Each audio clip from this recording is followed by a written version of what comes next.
Aterramento. Um dos objetivos do aterramento de uma instalação pode ser direcionar possíveis correntes de fuga para a terra, protegendo as pessoas e preservando os equipamentos. O aterramento fornece um caminho em paralelo para a terra, de menor resistência. Sabemos que a terra tem menor potencial. Logo, a corrente tende a ir para a terra e passará pelo caminho que oferecer menor resistência, que é pelo ramo do aterramento. Podemos afirmar, então, que quanto menor for o valor da resistência de aterramento, melhor ele será. De acordo com a norma NBR 5410, o valor máximo da resistência de aterramento é 3 ohms. O aparelho utilizado para medir a resistência de aterramento é o terrômetro.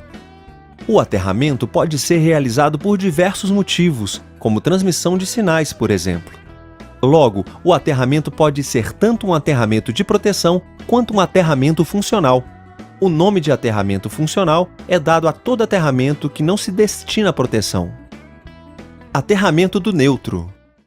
Quando a concessionária de energia fornece a alimentação em baixa tensão, o neutro é aterrado. O objetivo desse aterramento não é proteção.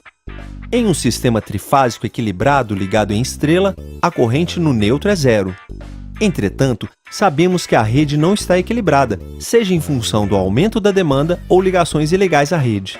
Logo, existe uma corrente circulando pelo neutro, e a ligação à terra é feita para que tal corrente tenha um caminho de retorno. Aterramento de proteção, PE. A proteção contra choques elétricos por contato indireto, quando uma pessoa toca uma massa que não deveria estar energizada, mas está, é conferida em parte pelo equipamento e em parte pela instalação, pois muitas vezes a instalação possui um condutor de proteção. Entretanto, o equipamento não o possui. Em outros casos, o equipamento possui e a instalação não.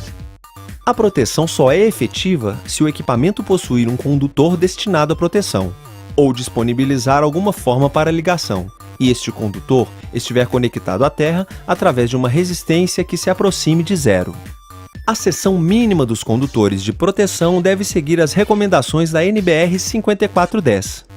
Segundo a norma para circuitos onde os condutores de fase tenham seção de até 16 mm², o condutor de proteção deve ter a mesma seção. Para os casos em que os condutores de fase tenham entre 16 e 35 mm², deve ser utilizado o condutor de 16 mm².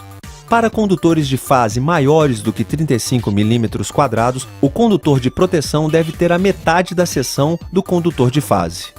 Ainda, de acordo com a NBR 5410, os condutores de proteção devem ser exclusivamente verdes ou verdes e amarelos.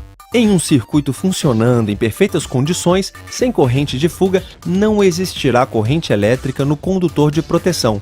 Entretanto, deve-se ter cuidado com essa afirmação, pois caso haja corrente de fuga, ela passará pelo condutor de proteção. Aterramento por razões combinadas de proteção e funcionais. Quando for exigido um aterramento por razões combinadas de proteção e funcionais, as prescrições relativas às medidas de proteção devem prevalecer. Esquemas de ligação de aterramento em baixa tensão. Esquema TNS. Nesse esquema, o condutor neutro e o de proteção são separados ao longo de toda a instalação, mas ambos são ligados à mesma malha de aterramento. Esquema TNCS. Nesse esquema, as funções neutro e proteção são combinadas em um único condutor em uma parte do circuito. Esquema TNC. Nesse esquema, as funções neutro e proteção são combinadas em um único condutor ao longo de toda a instalação. Esquema TT. O aterramento do neutro é diferente do aterramento de proteção. Esquema IT. O neutro da alimentação não é aterrado, existe aterramento apenas para proteção. Na figura abaixo, a impedância entre neutro tende ao infinito e indica que o neutro não está ligado à terra.